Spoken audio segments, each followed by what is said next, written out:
All right, so the first thing we're going to do is we're going to put on the side plates, which just bolt right on here like that, one on each side, and there's just 2 bolts that go in here. So we'll start off by doing that.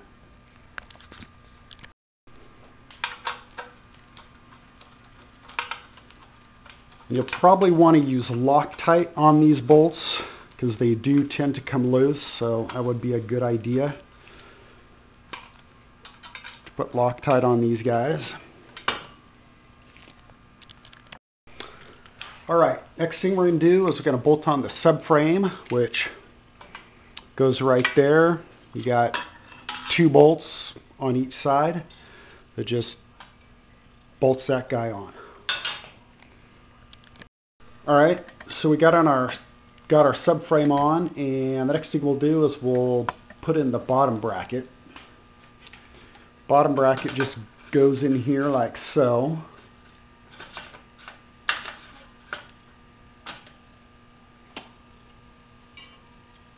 And we'll just snug it up for right now. We'll have to adjust that later on.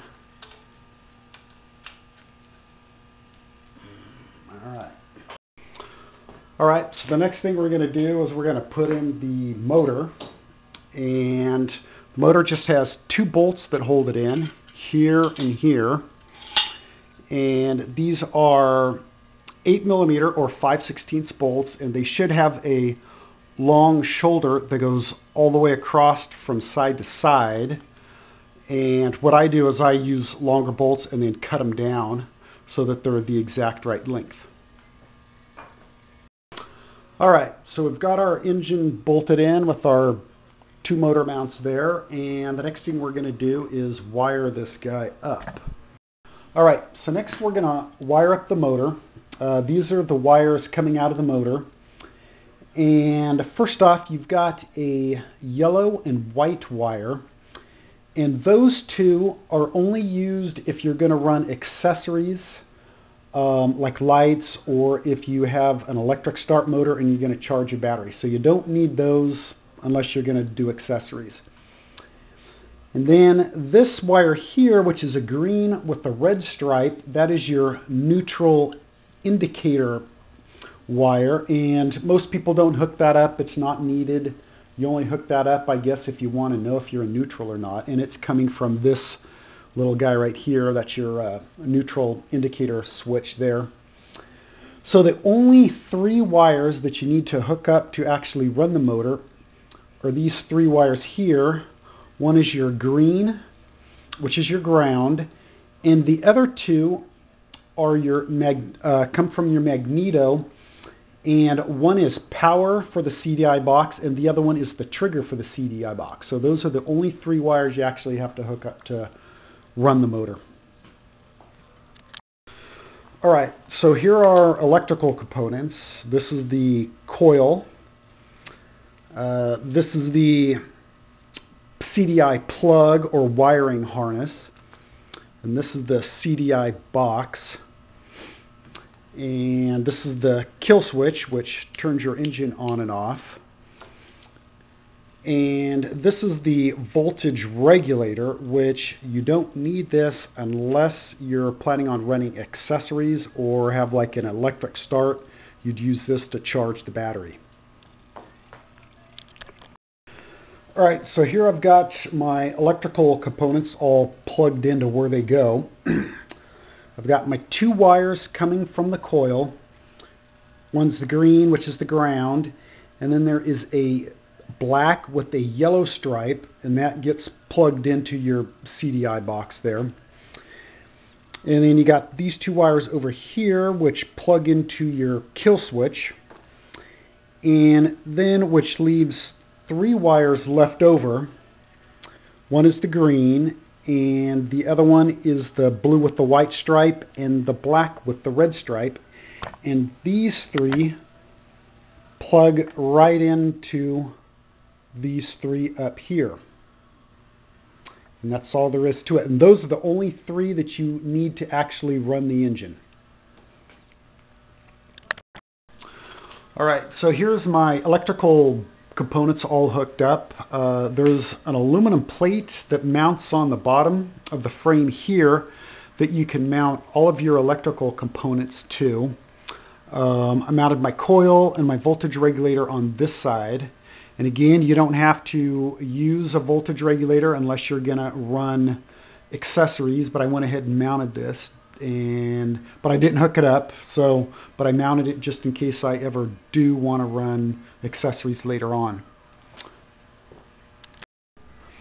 All right, on this side, I mounted the Cdi Box, just used a tie strap and tie strapped it to the plate. And then I just ran the engine wires up here and just kind of bundled everything together right there after I had made all the connections.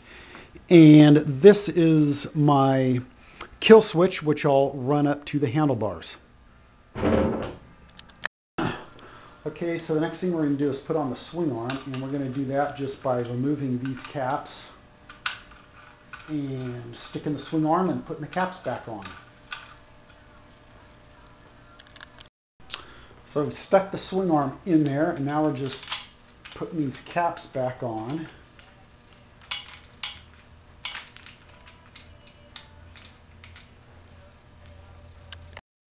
So we've got our swing arm in and our caps on, and so now we just want to make sure that the swing arm is centered from side to side so that this gap in between the swing arm and the side plate is the same on this side as it is on this side. And so once we've got that centered up, then we just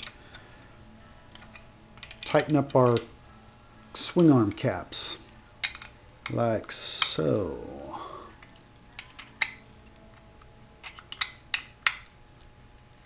Okay, now the swing arm is on. So I've got my shock on here now, and just to go over this again, this is a 9.5-inch mountain bike shock, 9.5 from center of this eyelet to the center of this eyelet, and then I have a 1.25 adapter in here, which gives me a total of 10 3/4 of an inch from what would be the normal shock mounting position here to the center of this eyelet. So that'll give me the right ride height that I'm looking at. And I've got two 5/16 or 8mm bolts in the eyelets here and in here. And the frame has these two bolts, has a double bolt here so if you want to use this 1.25 adapter. So you can either run that 1.25 adapter, or if you've got a 10.5 to 11-inch shock, you just run your shock in this bolt here. Next thing we're going to do is install the headset, and that's fairly simple. You just take your races and press them in. Bottom race goes on the bottom and the top race goes on the top. And then you can take a headset press, stick it through there, and tighten the bolts down, and it just squeezes the bearings, or the bearing races, into the headset. And if you don't have a headset press, which most people aren't going to have one of those, you can make your own, which is what I did here, by going to the hardware store and getting like 1/2-inch all thread. That's what this is. And if you can't make your own aluminum pieces here, you can just stack up a bunch of fender washers, like 5 or 6 fender washers, and those will be strong enough to press your headset in. So there's the headsets pressed in, and you just want to make sure that you get them seated all the way down so the race is against the head tube on both the top and the bottom. And that's all there is to that. Now we're going to put our crown race on our fork stem here. And your crown race, that comes with your headset, so it's in your headset package. And that guy just goes over your steer stem and goes down so far, and the bottom it's a press fit at the very bottom, so it goes down so far and then it stops, and then you have to tap it on the rest of the way. So then you just use like a tube. It should be something kind of soft like aluminum or brass or something like that. You probably don't want to use steel because it could mar your crown race.